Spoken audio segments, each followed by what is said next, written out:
आज ही सब्सक्राइब करें और अपने पसंदीदा शोज का आनंद लें।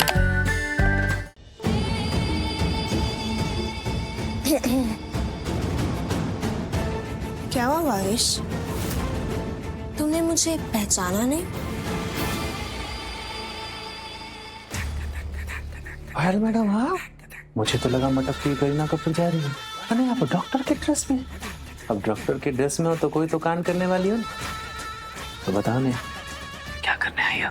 उस प्रार्थना को निपटाने जा रही। निपटाने बोले तो? अब उसका इलाज तो करने आई नहीं होगी, ऑब्वियसली मेरी दुश्मन है, तो मैं उसका परमानेंट इलाज करने आई। उसे रौनक की जिंदगी से निकालने, जिससे कि वो मेरे रास्ते से हमेशा हमेशा के लिए हट जाए। अबे समझा, तो आप उसको निपटाने आई हो? नहीं नहीं नहीं पायल मैडम, ये सब काम ना आप पे शोभा नहीं देता है। खामा खा फंस जाओगी और पूरी जिंदगी जेल में चक्की पीसती रह जाओगी। अगर यही सब करना है तो मेरे को बोलो ना, मैं हूं ना भावनगर का भावेश, मौत का सामान इकट्ठा करता हूँ ना। कौन सा सामान? सुनो मैडम, मेरे को ना मार्कस का फोन आया था। ये वही मार्कस है जिसने हवेली में सबसे बड़ी बोली लगा के ने प्रार्थनाड़ी को खरीदा था। अगर हम उसको फोन करेंगे तो वो अपना आदमी यहाँ भेजेगा ने, और एक बार उसका आदमी यहाँ आ गया तो प्रार्थनाड़ी को उठा के ले जाएगा, और एक बार वो उठ गई समझो कि हमारे लिए मर गई। ऐसे कैसे मर गई? ये प्रार्थना ना बहुत ढीठ है, ये चली जाएगी ना तो फिर वापस आ जाएगी। अरे मैडम, प्रार्थनाड़ी है, कोई कोरोना बीमारी थोड़ी ना है कि बार बार वापस आएगा। आप उसकी चिंता मत करो, ये सब मेरे पे छोड़ दो। पर डियर भावेश, तुमने मुझे पहले क्यों नहीं बताया कि सब मैटर में वो मार्कस भी इन्वॉल्व है? हाँ, कि वो आएगा, प्रार्थना को उठवाएगा, आई मीन किडनैप करवाएगा। अरे मैडम, आपने मुझसे पहले पूछा नहीं तो मैंने आपको बताया नहीं। अरे मार्कस का फोन आया था मेरे को, उसकी गाड़ी ने फिर से खराब हो गई है, उसको उसके जेट तक पहुंचाना था। वो हवेली में ना कुछ बवाल हो गया है, पर मेरे को मालूम है कि बवाल क्या है, पर मैंने भी मार्कस को कुछ नहीं बताया। देखो मैडम, अभी हुकुम का इक्का अपने पास है, उसको फोन करेंगे और मार्कस से डील करेंगे, बहुत पैसा मिलेगा। एक्सक्यूज मी, क्या शिवांश रंधावा यहाँ कोई ट्रीटमेंट के लिए आए हैं? हाँ, मैं आपको फोन। चीचू चीचू चीचू, अब मेरा फोन क्यों नहीं उठा रहे थे? बस एक बार फोन उठाया और कह दिया कि सिटी हॉस्पिटल में। आपको पता है उसके बाद मैंने आपको कितने फोन किया, आपने एक फोन नहीं उठाया। मुझे बता ही नहीं रहे हो। पता है मेरा दिल कितना घबरा गया था, मैं कितनी टेंशन में थी। वो मैं थोड़ा बिजी था। तुम यहाँ क्या कर रही हो?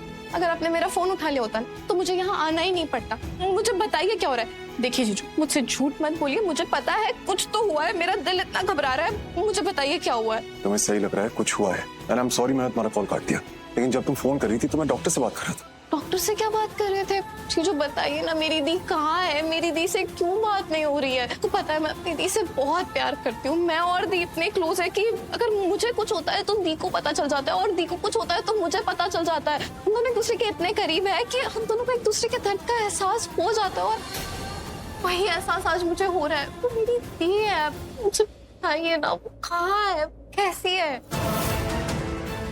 कौन सा रूम नंबर है? 108।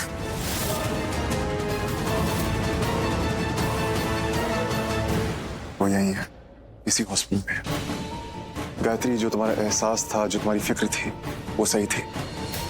प्रार्थना भी हॉस्पिटलाइज्ड है, बेहोश है, लेकिन अब वो खतरे से बाहर आ गई है, पहले से बहुत बेटर है। हॉस्पिटलाइज्ड है, जीजू क्या हुआ है उन्हें? आप कुछ बताते क्यों नहीं? आप हमेशा ऐसे क्यों करते हो? गायत्री, तुम मुझ पे क्यों गुस्सा कर रही हो? मैं तो यहाँ तुम्हारी बहन का ख्याल रख रहा हूँ ना। अरे गुस्सा तो मुझे करना चाहिए।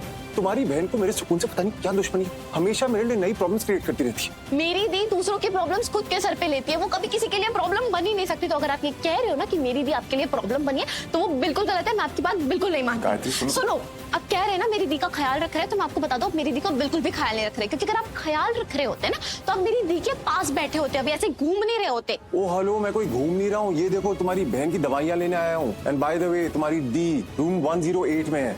हाँ, लेकिन वो बेहोश है, तो अंदर जाके उसे डिस्टर्ब मत करना। थैंक यू सो मच मुझे रूम नंबर बताने के लिए, लेकिन मैं आपको बता दूं, आपने बहुत गलत, आपको ऐसा नहीं करना चाहिए था। आपको मेरा फोन उठा के मुझे सब कुछ बताना चाहिए। ओ कम ऑन गायत्री, अगर मैं फोन उठा भी लेता तो भी तुम यहीं आती ना।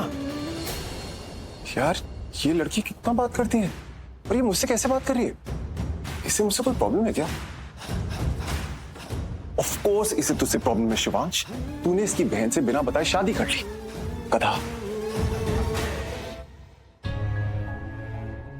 अरे गायत्री, तुम करण सर, ओह, तो तुम्हें सब पता चल गया हाँ? करण सर, एक बहन के साथ कुछ हो और दूसरी बहन को पता ना चले, ऐसा हो सकता है क्या? आई नो, तुम अपनी बहन से बहुत ज्यादा प्यार करती हो, बट डोंट वरी, प्रार्थना बिल्कुल ठीक है, she is out of danger, वो जल्दी ठीक हो जाएगी। सर, मतलब आपको भी पता था कि दी ठीक नहीं है, उनके साथ कुछ हुआ है? हाँ, मतलब जहाँ पर ये हादसा हुआ प्रार्थना के साथ में, जहाँ उसे चोट लगी, वहां पर मैं था ना। कहाँ? एक मिनट, तुम्हें शिवांश ने कुछ नहीं बताया? नहीं, वो बहुत तकड़ो है, वो मुझे कभी कुछ नहीं बताते। मैंने उनको कितने कॉल्स किए, फिर भी उन्होंने मुझे कुछ नहीं बताया। गायत्री, सबसे पहली बात तो ये कि तुम शिवांश को गलत समझना बंद करो। वो अच्छा इंसान है, समझ रही हो? सच कह रहा हूँ, जहाँ पर तुम्हारी बहन फंस गई थी ना, जहाँ से कोई भी लड़की अकेले वापस नहीं आ सकती, अगर आज वो यहाँ पर है तो सिर्फ और सिर्फ शिवांश की वजह से है। मेरी दी ऐसी कौन सी जगह फंस गई थी, कहाँ थी वो? बहुत ही गलत जगह है।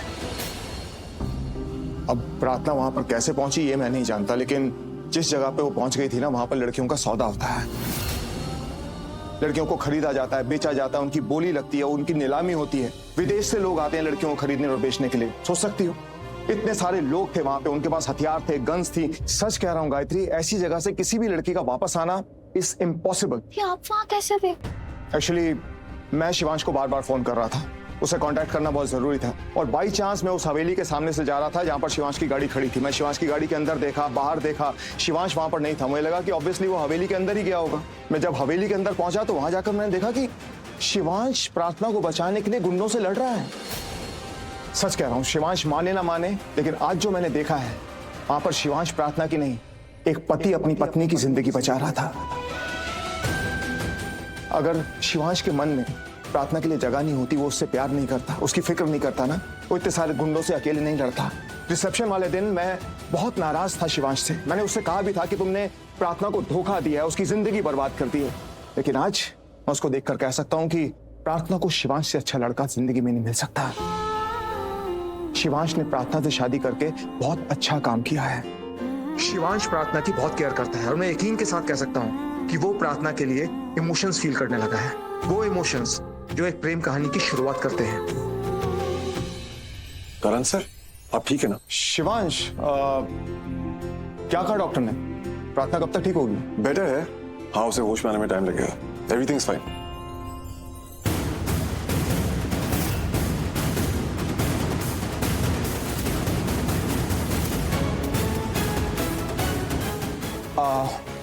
चलो तुम दोनों आपस में बात करो, मैं जरा आता हूँ। I will be back. हाँ, ओके।